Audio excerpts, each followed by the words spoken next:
Kaitannya adalah menentukan nilai perubahan entalpi. Mungkin waktu SMA, kalau yang di video kan hanya sampai ini ya, bagaimana kalian mengenal berbagai macam jenis entalpi pelarutan, jenis entalpi reaksi, ada pelarutan, ada penguraian, ada pembentukan, ada pembakaran. Nah, sekarang adalah cara-cara untuk penentuan nilai perubahan entalpi reaksi. Mungkin waktu SMA sebenarnya kalian sudah pernah mempelajari. Di sini saya juga ambil contoh-contoh yang sederhana saja. Bukan yang CP-nya adalah fungsi suhu atau kapasitas panasnya fungsi suhu atau kalau jenisnya fungsi suhu. Di sini hanya langsung dikalikan delta T atau perubahan dari suhunya. Yang pertama itu adalah penentuan harga perubahan entalpi dengan alat yang dinamakan kalorimeter. Dirumuskannya di sini, Q-nya adalah MC kali delta T, di mana delta T-nya adalah perubahan suhu. Nah, masuk ke tahap ini, kalian harus perhatikan penulisan satuannya ya, karena ini udah masuk ke hitung-hitungan, karena ke termokimia kita belajar terkait energi panas, kaitannya adalah Q-nya. Di sini satuan Q sebenarnya ada berbagai macam, adik-adik. Di sini tidak hanya Joule. Satuan energi atau satuan kalor selain Joule, ada apa lagi? Mungkin ada yang mau menyebutkan?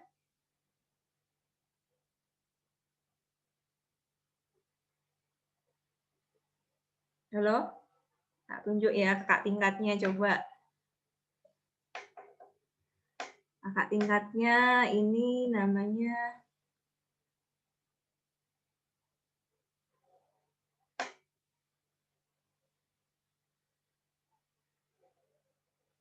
Rizky Adi Rival Umagapi. Nah ini, coba Mas. Contoh satuan energi atau Q atau panas, satuan panas itu selain dalam Joule, dalam apa lagi misal satuannya. Ini kalau belajar termokimia, sebenarnya kalian juga belajar agak erat kaitannya sama mata kuliah fisika ataupun mungkin mata kuliah yang kaitannya sama apa ya, geofisika lah istilahnya seperti itu ya. Kalau belajar ke energi. Mas Rizky mungkin bisa disebutkan satuan energi yang lainnya. Rizky, kakak tingkat.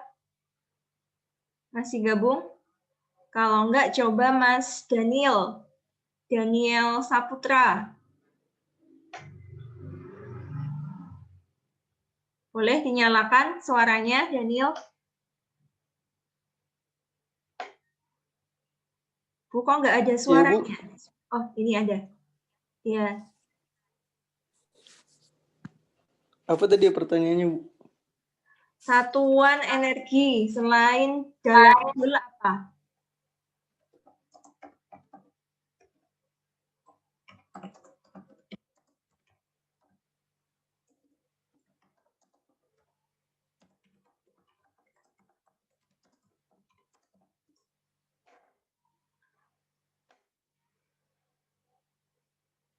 Belum tahu ya? Iya, Bu. Kalori, Bu. Iya, betul. Siapa Mas? Siapa itu yang bilang ada satuannya dalam... Mas Adi. Adi Prawita ya? Ya, tambahan lah. Iya, Bu. Nah, ini mungkin nilai-nilai tugas 3-nya kan agak jelek, tapi dengan keaktifan kalian saya nyatetin kok, mungkin bisa jadi buat tak tambahin nilainya, insya Allah. Makasih, Bu. Ya, biar semangat gitu kan. Ya, satuannya bisa dalam kalori, kemudian mungkin kalian pernah kenal ada satuan ini, kalau satuan-satuan ini dalam SI gitu ya, satuan internasional, tapi ada juga yang satuannya dalam British, misalnya adalah BTU, singkatan dari British Thermal. Ya, British Thermal Unit.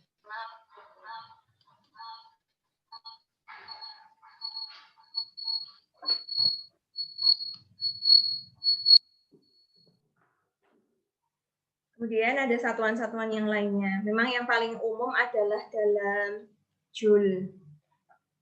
Joule.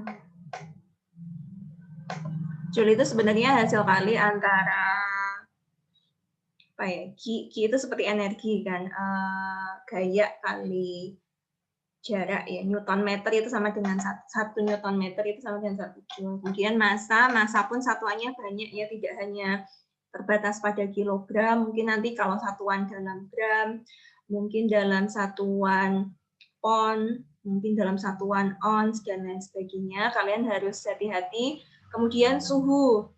Suhu saya nggak tahu apakah di mata kuliah fisika dasar kalian atau fisika 1 sudah diajari cara mengkonversi satuan, kaitannya adalah suhu. Misalnya satuan derajat Celcius terkonversi dalam satuan Fahrenheit, kemudian dalam satuan Kelvin, satuan Rankine mungkin. Sudah diajari?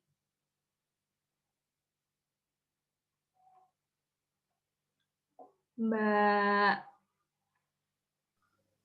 Astrid, yang saya panggil huruf A ya, muncul di partisipan saya yang pertama A soalnya. Sudah diajari di mata kuliah fisika, kaitannya bagaimana sih mengkonversi satuan. Misalnya, mengubah satuan Joule ke dalam kalori, kemudian atau yang suhu, kaitannya suhu ini paling sering harusnya ada di mata kuliah fisika, ada keubah ke Fahrenheit, ke Kelvin, dan lain sebagainya. Sudah di fisika 1 kami masih di mekanika sama ini, belum nyampe termodinamikanya, masih di mekanikanya. Kalau untuk mata kuliah fisika 1. Oh, masih di mekanikanya ya, berarti lebih ke gaya kayak gitu yang ngitung apa namanya? Iya, perpindahan dan massa, gaya dan lain-lain. Perubahan kecepatan. Oke. Berarti yang untuk hubungannya ke suhu belum ya? Ya, mungkin sembari bisa kalian cari, atau mungkin di mata kuliah saya nggak perlu sampai, tapi setidaknya kalian tahu lah cara misalnya suhunya dalam Fahrenheit diubah ke Celcius itu bagaimana, paling nggak kalian tahu. Kemudian ini satuan untuk kalor jenis, satuannya adalah Joule per kilogram derajat Celcius. Jadi, nanti misalnya ada contoh soal, saat mencari nilai Q-nya atau energi panasnya, satuannya masanya tidak dalam kilogram, kemudian suhunya tidak dalam Celcius, itu perlu kalian ubah dulu, karena diinginkan di sini adalah satuannya dalam Joule, seperti itu. Alat untuk pengukur jumlah kalor yang diserap ataupun yang dibebaskan ke dalam sistem dinamakan kalorimeter. Kalau dulu di SMA mungkin belum ada sih praktikum kaitannya menghitung energi atau menghitung kalor, tapi di perkuliahan, di geologi mungkin saya nggak tahu apakah ada atau enggak, tapi di saya dulu ada, saya di praktikum fisika kalau nggak salah ya. Kalian nanti ada dapat praktikum fisika juga nggak ya? Ini belum mungkin ya. Kita lanjut dulu aja, langsung ke contoh soal. Ini bisa kalian coba kerjakan dulu. Dalam suatu kalorimeter, terdapat zat yang bereaksi secara eksotermis. Mau ditulisnya eksotermik, mau ditulisnya eksotermis, dianggap sama ya ini ya, Miss. Jadi reaksinya kalau eksotermis, ini artinya apa? Menghasilkan panas atau membutuhkan panas? Menghasilkan panas, Bu. Oke, Mas Wahyu, terima kasih. Tuh, menghasilkan panas sehingga Q-nya bernilai, delta H-nya bernilai positif apa negatif kalau menghasilkan panas? Positif. Delta H-nya? Positif, Bu. Positif, Bu. Ayo, coba kita cek. Kayaknya bukan deh. Negatif. Negatif. Ah, ini. Nih, kan kalau kita nulis, kemarin kan udah belajar koefisien reaksi persamaan kimia, itu kan nulisnya belum ada ini ya, energinya ya. Nulisnya kan cuma seperti ini aja, AA plus BB sama menjadi CC plus DD seperti ini, dengan dituliskan fasenya juga atau wujud zatnya. Kalau dalam penulisan persamaan termokimia, itu harus dicantumkan salah satu ya, nggak harus kedua-duanya, bisa dicantumkan plus Q atau dituliskan delta-H-nya bernilai negatif atau bernilai positif. Nah, di sini keterangannya ada di ini ya, eksotermis tadi ya. Eksoterm itu adalah delta H-nya bernilai negatif, di mana entalpi reaktan itu harus lebih besar dibandingkan entalpi produk. Ciri yang paling gampang untuk reaksi eksotermis adalah suhunya naik, biasanya ditandai. Paling gampang contoh reaksi eksotermis itu adalah proses-proses dalam kehidupan sehari-hari adalah reaksi pembakaran. Gitu. Next ya.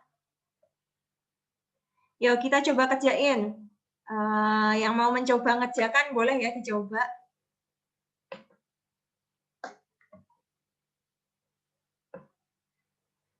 Dalam kalorimeter, reaksi eksotermis, delta H-nya negatif, ternyata 0,5 kg air yang mengelilinginya sebagai pelarut mengalami kenaikan temperatur sebesar 3 derajat Celcius. Diketahui kalau jenis air adalah 4,2 Joule per gram derajat Celcius.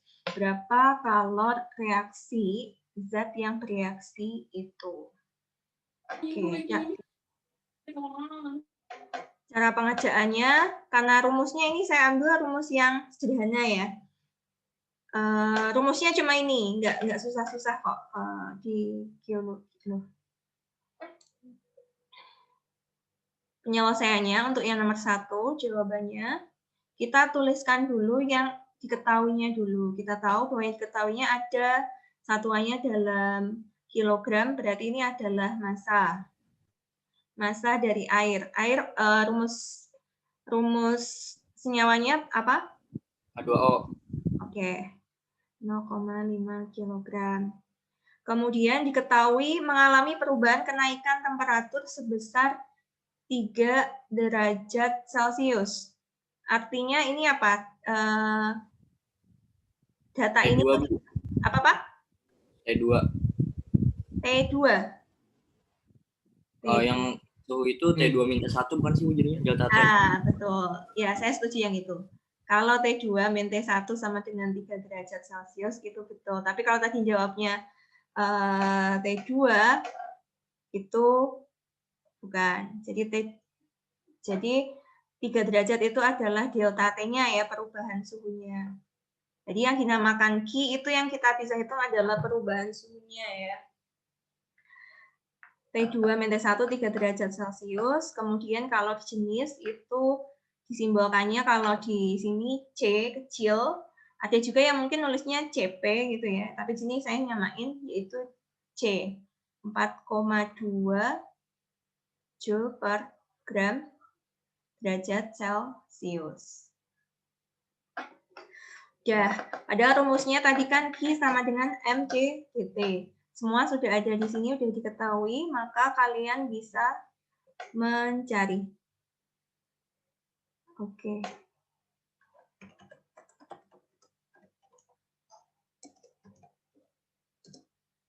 Ada yang sudah mencari? Jawabannya ini berapa ketemunya? Dikonversi dulu nggak Bu, gram sama kilogramnya? Boleh. Prita mau konversi yang mana dulu? Yang kilogramnya, yang masanya, atau justru yang di C-nya? Lebih gampang di masanya sih Bu kayaknya. Oke, boleh. Masanya kita konversi dulu, yaitu 0,5 gram. Berapa gram? 500 gram. Ya. 500 gram. Nah, singkatan gram ini ya, simbolnya G aja ya. Dulu kan mungkin waktu SMA nulisnya GR gini ya. Sebenarnya kurang tepat ya. Singkatannya gram itu disingkatnya adalah G saja, karena kilogram disingkatnya adalah kg. Bukan KGR kan. Oke, boleh. Terus langsung kita hitung, yaitu M C delta T, karena satuannya sudah sama semua, sehingga 500 gram kali 4,2 kali 3 derajat Celcius. Ketemunya berapa? 6.300 Joule. Oh iya. 6.000 300 Joule. 302.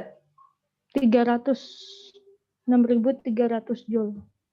Oh, 6.300 Joule. Oke. Disingkat C boleh ya? Ditulis singkatannya, kalau Joule singkatannya C aja boleh.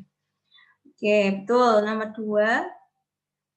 Ada perubahan dari 12,425 gram karbon menjadi CO2 pada suhu dan reaksi semula adalah 30, terjadi kenaikan suhu sebesar 0,484 derajat Celcius. Yang diketahui di sini adalah panas jenis kalorimeternya. Tapi satuannya di sini panas jenisnya adalah 200 kilokalori per derajat. Maksudnya di sini adalah derajat dari derajat suhu atau derajat Celcius. Maksudnya di sini ya, derajatnya derajat suhu. Berapa delta H atau entalpi tiap mol karbon yang dibakar. Ini agak hati-hati untuk yang nomor 2.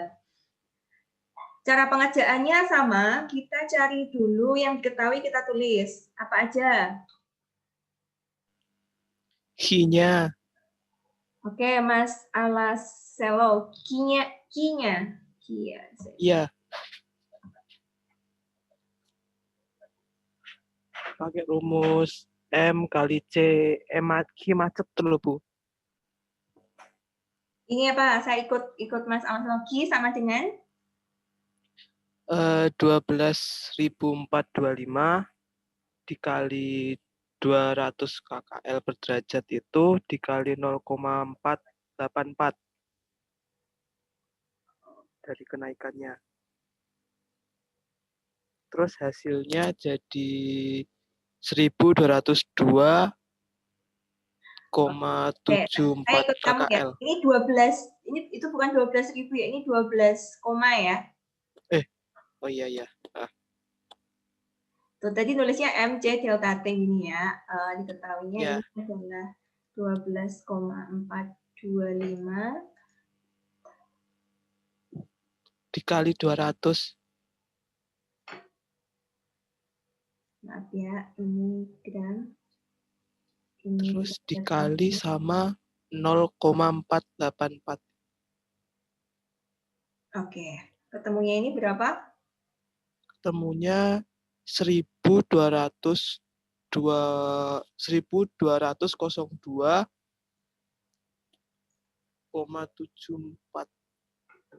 Satuannya? KKL. Ini KKL satuannya. Oke, saya ikut Mas Alaselo dulu. Terus cari itunya, jumlah mol gas C-nya itu. Jumlah mol gas C-nya. Oke, rumusnya molnya berapa? N sama dengan gram per mr. Oke, benar. Yang ini benar ini. Yaitu 12,425. Karena yang ditanya adalah mol karbon, berarti ini molnya si karbon ya? Iya. MR-nya karbon atau AR-nya karbon? 12. Ketemunya berapa, Mas? 1,03. Oke, betul. Kemudian? OH-nya jadi yang 1.202. Delta H ya bacanya? Ya, delta H-nya itu 1.202,74 per 1,03.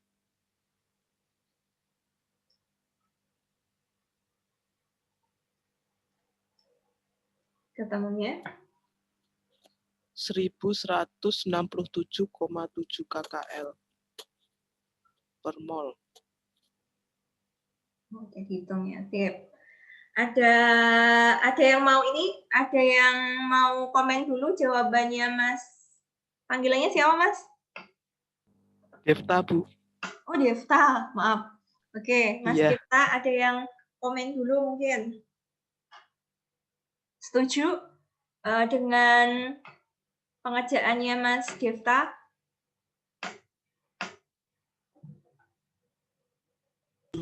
Boleh itu Bu, berpendapat.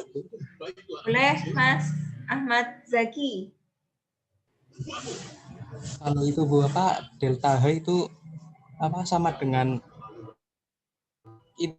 itu kan kalorimeternya kan sudah diketahui 200 kcal. Nah, itu tinggal dibagi sama molnya, Bu. Bisa nggak, Bu? Biar ketemu itu apa yang karbonnya, Bu. Oke.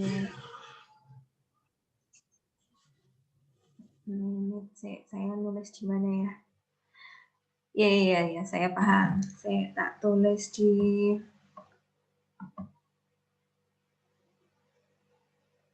sana ya.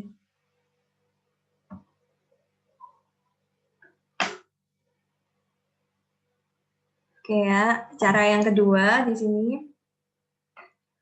Caranya Mas Zaki tadi apa tadi? Langsung ya, delta H sama dengan Q per N gini ya. Iya, Bu. Iya. N-nya tadi sudah setuju ya sama jawabannya Mas Devta. Saya setuju untuk yang molnya. Jadi kita cari dulu ini molnya dulu. Karena yang diminta adalah dalam tiap mol karbon yang dibakar. Sehingga kita perlu mencari mol dari si karbonnya itu. Ini oke. Terus tadi yang langkahnya Devta. Q-nya ini kamu langsung nuliskannya adalah berapa tadi Mas? Gini ya? 200.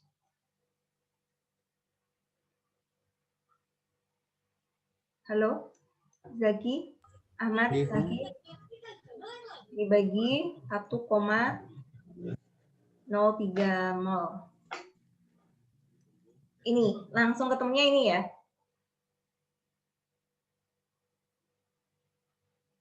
Gini berarti caranya yang si Zaki. Oke, Bu.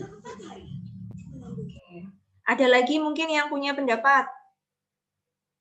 Ada yang menurut saya masih sedikit kurang sedikit gitu. Sepertinya caranya hampir benar yang kayak si Mas Devta tadi sih ya, sama mirip sama yang ini tapi kurang karena satuannya kan yang kalau satuan delta H atau satuan Q itu biasanya adalah dalam energi ya. Energi per mol atau energi saja, maksudnya misalnya satuannya adalah satuan delta H itu bisa dalam joule atau bentuknya adalah joule per molnya seperti itu. Bu. Ya Mbak siapa ini? Nani, Bu. Oke, Nani. Kalau saya langsung dikali, Bu. Dikali. Panas jenis apa tuh? Kalorimeternya dikali dengan delta T per mol C. Iya. Jadi 200 dikali 0,484 per 12,435 per 12. Jadi 12 itu tinggal dikalikan ke atas, hasilnya 93,414 kalorimeter.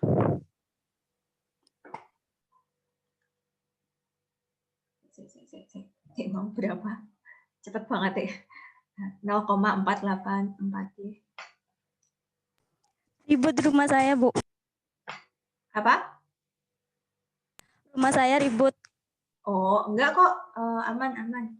Molnya tadi 12,425 ya.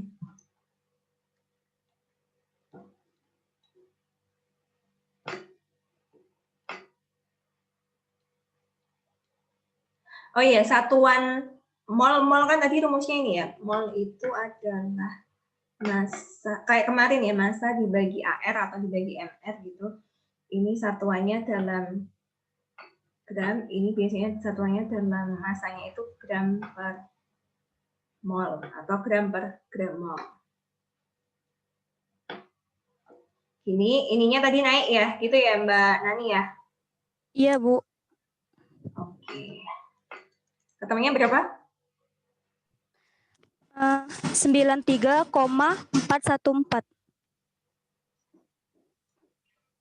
kilokalori per mol ya, atau per kimol. Ini nggak usah biar nggak bingung. Oke, di antara ini punyanya Devta, punyanya Mas Zaki, sama punyanya Mas Devta, Zaki, sama Nani. Mbak Nani, ini sudah ada yang benar jawabannya. Jawabannya yang paling benar adalah ini rumus yang paling mendekati. Yang benar ini jawabannya. Jadi langkah pertama sebenarnya dijelaskan oleh Mas Devta tadi. Jadi kita harus mencari mol-nya dulu. Ingat ya, mol, konsep mol kemarin di stoikiometri sudah banyak belajar di hukum dasar ilmu kimia, kayaknya sempat saya singgung juga ya. Mol itu adalah ini, kita cari dulu. Nah, di sini kenapa punyanya Devta ini kurang tepat? Memang rumusnya adalah MCPDT ya, Mas. Tapi satuan dalam panas jenis kalorimeternya ini satuannya hanya kilokalori per derajat. Derajat suhu maksudnya. Kalau tadi ini dikalikan sama masanya, satuan di sini adalah 1202,74 kilokalori gram. Mana-mana open saya. Ini kilokalori kali gram, karena di sini tidak ada satuan kalorimeternya yang terbaca jadi pembacaan di kalorimeternya ini agak unik. Satuannya tidak lagi joule per gram, maksudnya energi per massa derajat Celcius, tapi hanya energi panasnya saja per derajat Celciusnya saja. Sehingga pengalinya tidak perlu pakai untuk mencari Q-nya, langsung C-nya itu cukup C kali delta T saja untuk mencari Q-nya. Jadi kita punya rumus Q-nya itu tergantung dari nilai C-nya di sini yang diketahui. C-nya di sini satuannya adalah sudah energi per derajat Celcius, sehingga cukup dikalikan suhu saja. Tidak perlu dikalikan masanya. Gitu ya Mas Devta. Tapi untuk rumusnya ini dan ininya sudah betul. Siap, Bu. Bu. Terima kasih. Ya, sip. Nah, tapi ada satu lagi nih yang perlu kalian perhatikan. Karena yang ditanya adalah delta H, maka kita harus mencantumkan tanda positif dan tanda negatif. Seperti itu. Kita baca lagi di soal, reaksinya ini termasuk reaksi eksoterm atau reaksi endotermis atau eksotermis.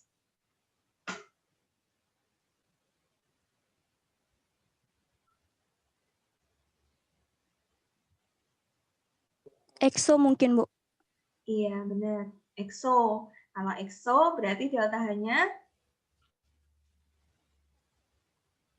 Minus, Bu. minus. Ya, itu yang perlu diingat-ingat. Jadi di sini ada tanda minusnya untuk menunjukkan bahwa dia adalah eksotermis. Tip, jangan lupa ya ada tanda minusnya. Kalau hubungannya sama nilai delta H, jangan sampai ketinggalan. Ada tanda minus atau plusnya. Itu penting banget. Oke, udah bisa ya. Itu adalah cara soal yang mencari nilai Q atau mencari nilai panas. Cara yang pertama. Kemudian yang kedua, itu menentukan harga perubahan entalpi dengan menggunakan hukum Hess. Masih ingat mungkin waktu SMA ya, kalau reaksi dari suatu reaksi tidak bergantung apakah reaksi tersebut berlangsung satu tahap atau beberapa tahap. Mungkin nanti kalau yang belum sempat nyatet, saya share ini videonya kok ke YouTube diskusi kita. Yang hukum Hess adalah perubahan entalpi reaksi hanya tergantung pada keadaan awal dan keadaan akhir sistem yang tidak tergantung pada jalannya reaksi. Kegunaan hukum Hess adalah untuk menghitung delta H yang suka diperoleh melalui percobaan. Jadi kalau di yang pertama, kita perlu mencari data kapasitas panas, perubahan suhu, dan lain sebagainya. Tapi kalau pakai hukum Hess, kita cukup baca tabel delta H yang sudah diketahui. Lalu dihubung-hubungkan. Masih ingat ya, kapan sih? Jadi jangan sampai kalian bingung, Q sama delta H itu apa sih bedanya? Q sama dengan delta H itu saat kondisinya apa? Masih ingat mungkin di video ada ya? Konstan, Bu. Iya, kondisinya yang konstan apa? Stabil. Kondisinya konstan adalah pada tekanan yang sama. Lihat, di kondisinya isobar. Karena kalau keadaannya tidak isobar, Q tidak lagi sama dengan delta H. Makanya kita kan kalau kalian ingat di video, itu ada hukum termodinamika pertama, delta U sama dengan Q-nya. Ini saya udah yang tak sederhanain ini. Jadi saat kapan sih kok bisa sama dengan entalpi? Panas kok bisa sama dengan entalpi saat kondisi dalam reaksi kimianya itu berlangsung pada kondisi tekanan yang konstan. Kita langsung pahami kaitan yang kedua, yaitu hukum Hess. Contoh reaksinya A menjadi B, seperti ini, reaksi tidak langsungnya. Kalau sebenarnya kita mau mendapatkan A menjadi B, ternyata tahapannya kalau misalnya tidak langsung itu melewati C, di mana kita bisa melihat A menjadi B itu melewati dulu, yang pertama adalah A menjadi C, kemudian C diubah menjadi B. Reaksinya berarti ini adalah reaksi seri ya, berkelanjutan A jadi C, C kemudian menjadi B. Di sini memiliki nilai delta H masing-masing. Delta H2 ini nilainya adalah B kilokalori, delta H3 nilainya adalah C kilokalori. Sedangkan A menuju B adalah kita umpamakan adalah yang kita cari yaitu X. Gitu. Lalu ada lagi yang lain, misalnya dari reaksi A menjadi B di sini. A menjadi hasil akhirnya B, ternyata harus melewati D sama E. Kalau tadi hanya melewati satu, yaitu senyawa C, tapi di sini kita melewati menjadi D dulu, kemudian D diubah ke E, baru bisa menjadi ke B. Di sini ada nilainya masing-masing, delta H-nya, maka berlaku hubungan, kalau kita mau mencari delta H reaksi A menjadi B, itu bisa kita cari rumusnya adalah X delta H yang kita cari X-nya itu sama dengan B plus C atau delta H2 ditambah delta H3 tadi ya yang di sini pertambahan. Atau kalau melewati D dan E ditambahkan A plus D ditambah E. Bisa dipahami ya?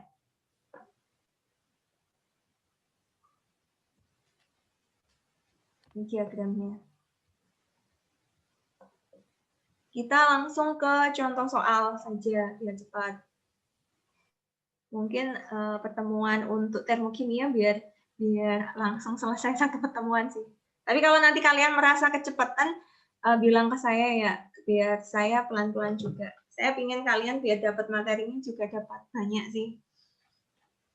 Nanti kalau kaitannya kimia dasarnya, loh kok nggak ada kinetika, mungkin nggak saya sampaikan kinetika, nggak apa-apa. Saya ingin kalian punya basic, kalau termokimia penting sih kaitannya di geologi termodinamikanya. Nah ini contohnya, misalnya kita mau diketahui reaksi delta H yang diketahui adalah reaksi pembentukan H2O fase liquid yang diproduksi atau dibentuk dari hidrogen dan oksigen, diketahui delta H-nya adalah negatif. Kemudian di sini yang kedua adalah delta H dari senyawa hidrogen peroksida. Ini namanya hidrogen peroksida. H2O2. Fasenya cair. Sama-sama pembentuknya membutuhkan unsur hidrogen dan molekul hidrogen dan molekul oksigen sama-sama, tapi hasilnya beda, di mana kedua-duanya adalah reaksi yang eksotermis. Yang mau kita cari adalah penguraian H2O2 atau hidrogen peroksida, tapi menjadinya tidak terurai menjadi unsur-unsur penyusunnya, yaitu H2 dan O2, tapi membentuk H2O dan O2-nya.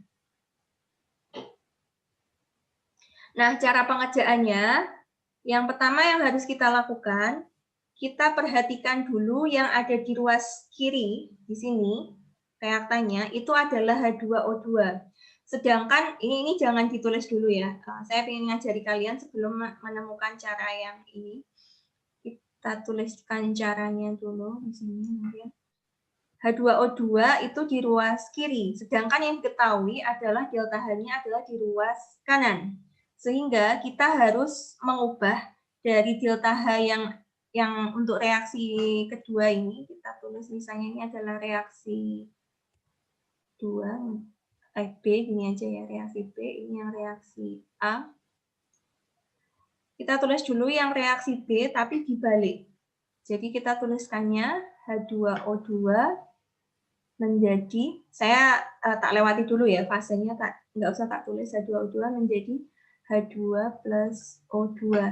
Nah, kalau sudah dibalik, maka delta H-nya ini juga mengikuti saat dibalik berubah yang produk jadi reaktan, reaktan jadi produk, maka delta H-nya ini juga mengikuti.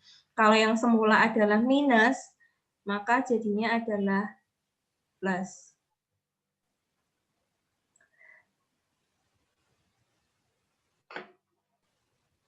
Nah, ini. Apakah sudah sama hasilnya sama yang di sini?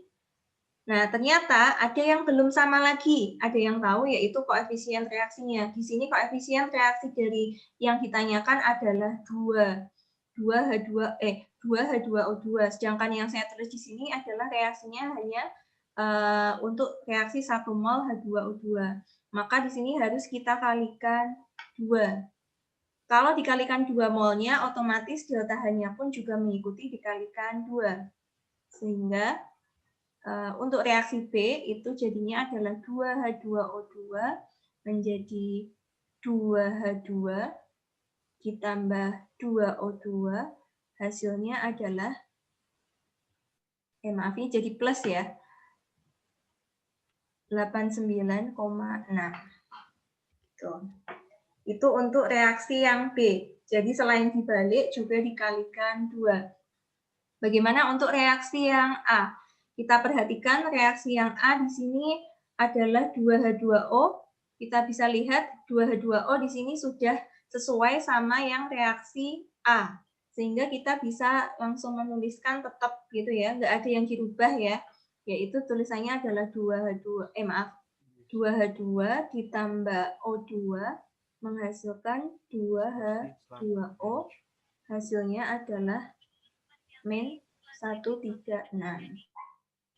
Nah, dalam hukum Hess, ingat tadi tidak bergantung pada lintasannya, tapi pada hasil akhirnya ini ya. Kita lihat, kita jumlahkan delta H-nya, ketemunya adalah min 46,4. Bagaimana menuliskan penyelesaian untuk dua reaksi ini disederhanakan? Kita perhatikan adalah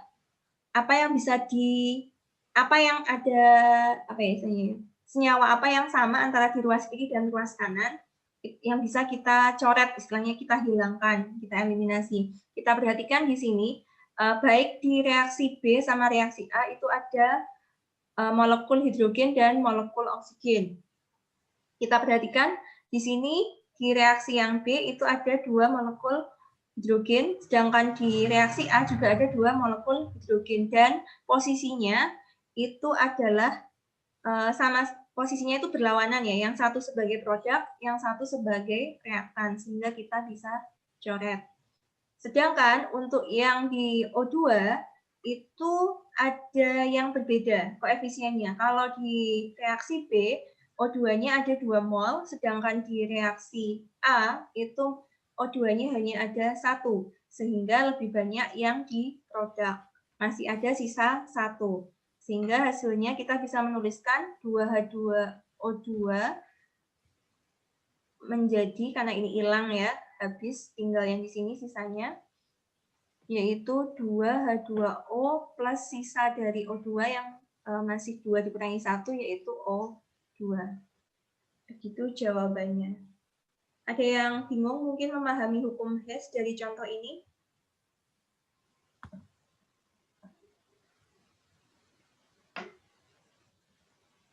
Bisa ya? Sembari nanti coba kalian tulis ya, kalian coba tulis di buku biar lebih paham.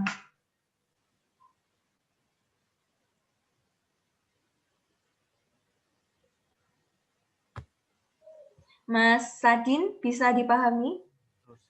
Kalau ada yang susah, tanya ke saya nggak apa-apa ya langsung. Atau tanya ke temennya kalau misalnya ada yang ini.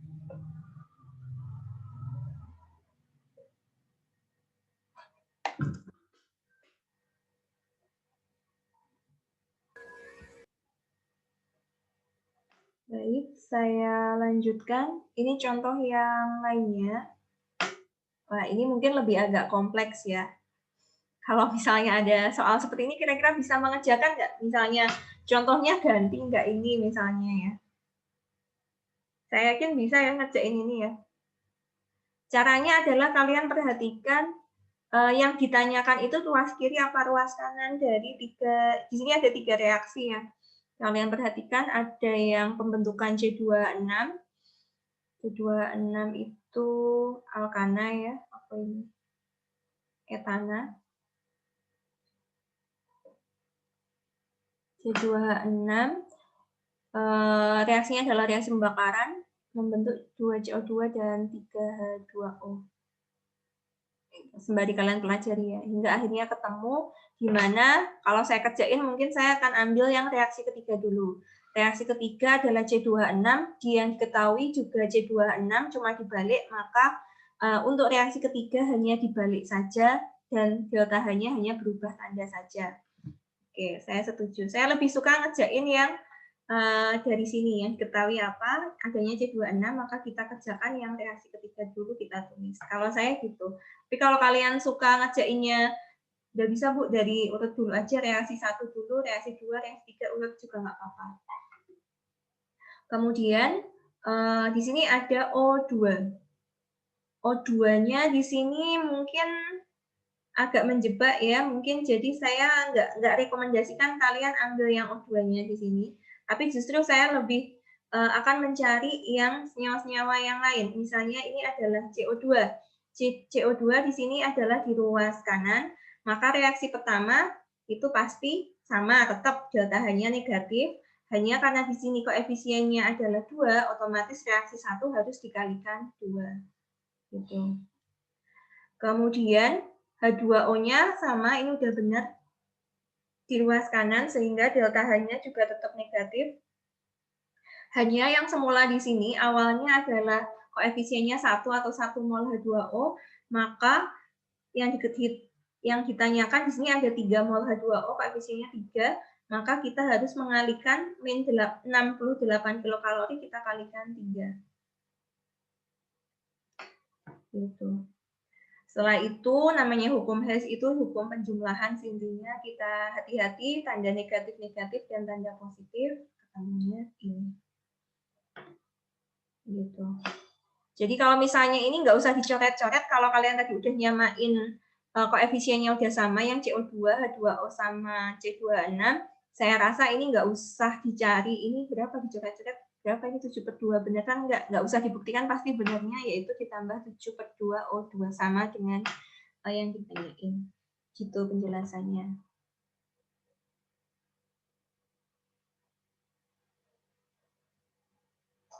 Ini, jadi konsepnya hukum Hess ada yang langsung, kalau ini adalah pembentukannya dari karbon dan oksigen dibakar menjadi ini. Kemudian ada yang tidak langsung melalui hukum Hess, hasilnya ternyata sama. Gitu. Nah, ini yang ketiga. Ketiga ini waktu SMA. Sebenarnya kalian udah dapetin sih. Kalau yang ambil apa namanya? Ambil jurusan IPA harusnya dapat ya ini. Misalnya kita punya reaksi seperti ini, di mana A kecil, B kecil, C kecil, D kecil adalah koefisien reaksinya. Maka untuk mencari perubahan entalpinya itu dengan rumusnya adalah menggunakan data entalpi pembentukan standarnya itu berapa. Dengan rumusnya adalah delta H reaksinya, entalpi reaksinya kita tuliskan sigma atau penjumlahan dari delta HF, delta H0F produk dikurangi penjumlahan dari delta H0F reaktan. Gitu. Misalnya ini, coba kalian cari ya untuk yang ini. Ada contohnya nggak ya? Oh, nggak ada. Kita coba latihan ini. Mungkin ada yang mau mengerjakan. Tentukan entalpi pembakaran gas etana C26 jika diketahui delta H0F dari masing-masing senyawanya adalah sebagai berikut. Langkah pertama yang harus kalian lakukan apa? Langkahnya kalau untuk ada data seperti ini, maka langkah yang harus kalian lakukan untuk mencari entalpi reaksinya adalah menuliskan persamaan reaksinya. Cara penyelesaiannya, persamaan reaksi kalian tulis, yaitu C2H6. Karena reaksinya adalah entalpi pembakaran, maka C26 ditambah O2 menghasilkan CO2 dan H2O. Tadi ingat ya, kita samakan koefisien reaksinya. Kalau nggak salah ini tadi 7/2. Kemudian di sini 3 CO2 ya. Di contoh soal yang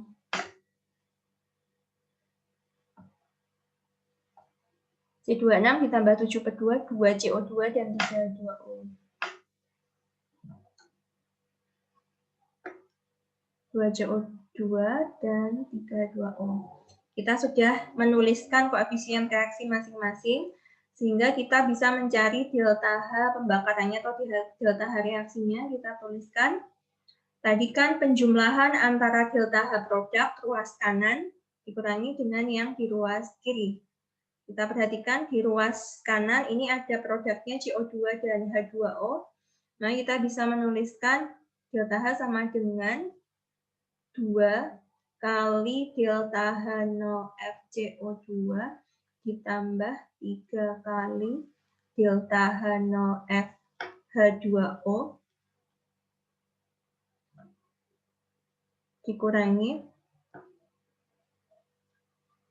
C26, sini 1 ya koefisiennya, maka langsung dikurangi delta H0F C2H6 ditambah delta H0, kalau ditanya delta H0F O2 itu berapa nilainya? Ada yang tahu jawabannya berapa?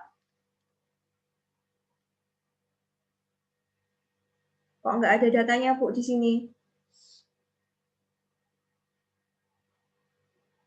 Ada yang tahu berapa?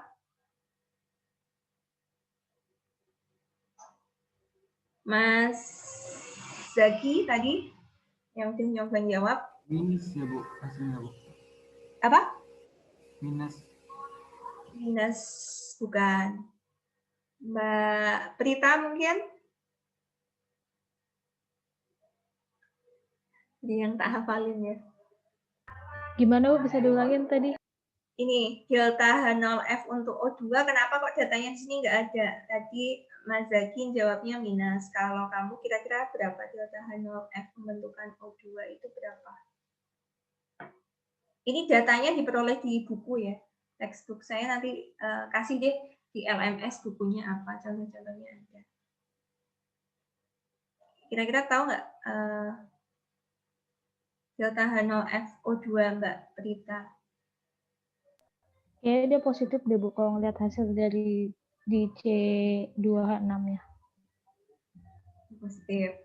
Ada yang punya jawaban lain? Positifnya berapa? Kenapa kok nggak ditulis sih delta H0FO2-nya di sini? Jawabannya adalah 0.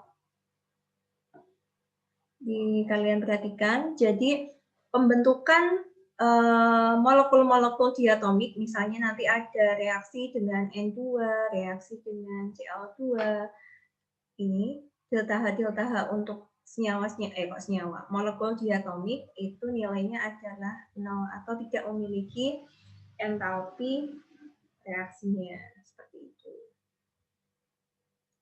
Jadi kita bisa nuliskan 0 gitu langsung ya, 0 karena H2O. Walaupun ini ada koefisiennya 7/2, 7/2 dikali berapapun yang 0 ya hasilnya 0. Gitu. Kemudian kita tuliskan di sini 2 kali, jangan lupa ya, saat menuliskan ini, di sini karena ada minus, kita juga harus menuliskan minus delta H0FCO2 adalah min 393,5. Satuannya nanti tak tulis di akhir aja, ditambah 3 kali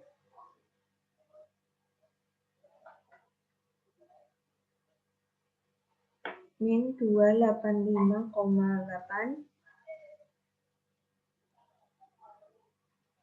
Ini aja ya. Kurungnya biar beda. Kemudian dikurangi C26 Min dikurangi min jadinya di sini plus 84,7. Satuannya nanti ditulis semuanya ya, itu dalam kilojoule per mol. Oke, ketemunya kira-kira positif apa negatif? Kalau untuk jawaban ini.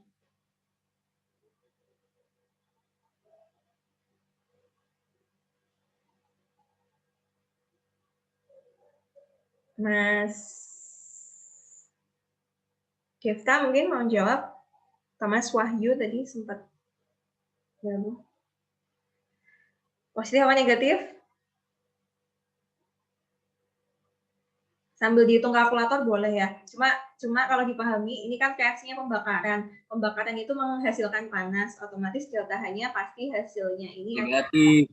Iya. Negatif. Betul. Itu maksud saya. Itu dipahami konsep itu dulu ya. Eksoterm, eksotermis, endotermis, itu gimana maksudnya? Itu yang perlu dipelajari. Mungkin sampai ini dulu ya, biar kalian, aduh capek Bu. Nah, ini tolong kalian latihan ini nggak tugas ya, ini latihan aja. Kalian coba-coba, berarti mungkin pertemuan minggu depan masih termokimia aja mungkin ya, biar kalian ada waktu untuk mempelajarinya lagi, agar lebih paham. Filenya sudah saya kasih di LMS, kalian bisa buka-buka. Karena satu lagi itu pengerjaannya adalah, ini adalah daftar delta H0F pembentukan standar. Jadi kita sudah punya data delta H0F untuk mencari entalpi reaksi dari reaksi tertentu. Kita bisa langsung mencari delta H reaksinya. Nah, ini yang terakhir adalah melalui energi ikatan. Walaupun untuk melalui energi ikatan itu kalau di tingkat di universitas itu kayaknya udah jarang ya, walaupun sebenarnya ini ada untuk melalui energi ikatan, perhitungan entalpinya tadi, perubahan entalpi. Kita lanjutkan minggu depan aja. Sementara tadi yang di contoh soal coba kalian kerjakan sampai halaman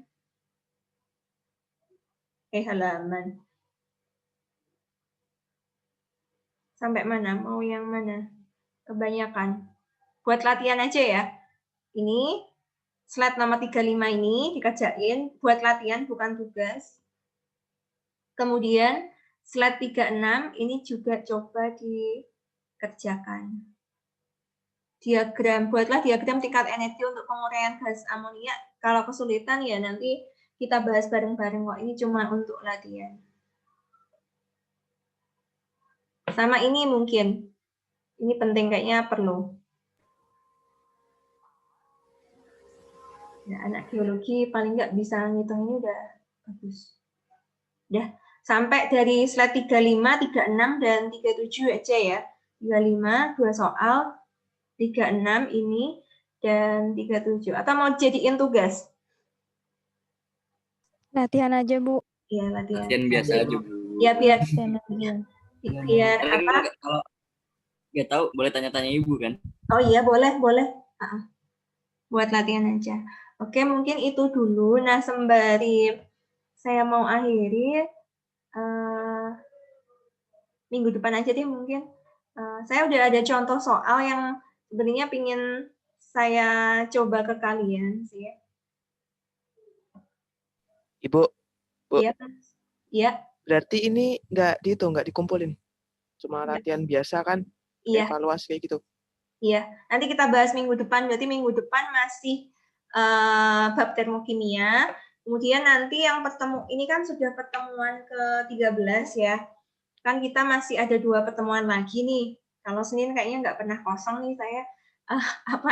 2 pertemuan lagi. Nanti yang pertemuan 1 lagi itu masih bahasan termokimia. Pertemuan terakhir mau dikasih materi lagi atau cukup untuk UAS-nya, cukup di materinya terkait hanya stokiometri sama termokimia. Kalau mau ditambahin materi lagi mungkin hanya kaitannya semacam senyawa-senyawa organik sih, kaitannya alkohol, gugus-gugus fungsi yang mungkin kalian perlu tahu di geologi. Lebih setuju mana? di pertemuan terakhir nanti mau review aja, review maksudnya 2 materi ini kalau masih ada yang susah, atau ditambah 1 materi tambahan kaitannya adalah itu senyawa organik. Review aja, Bu.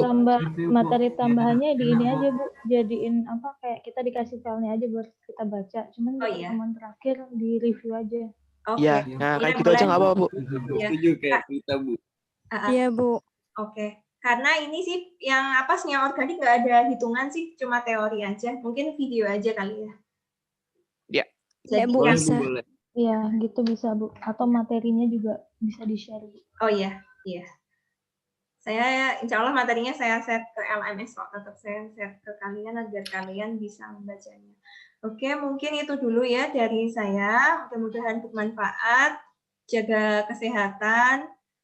Terus ya sembari banyak latihan soal karena untuk kimia dasar ini sudah banyak yang ke hitungan-hitungannya, soal hitungan.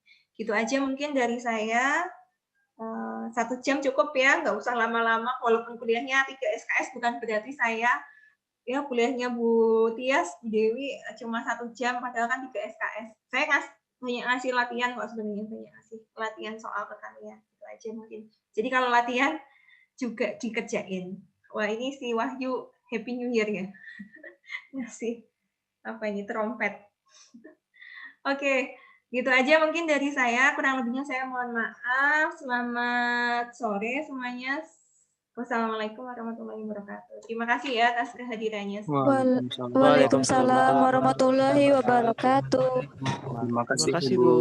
Terima kasih, Terima kasih, Bu. Bu. Terima kasih Bu yang cantik. Ingat proyek ya. Jangan lupa absen ya.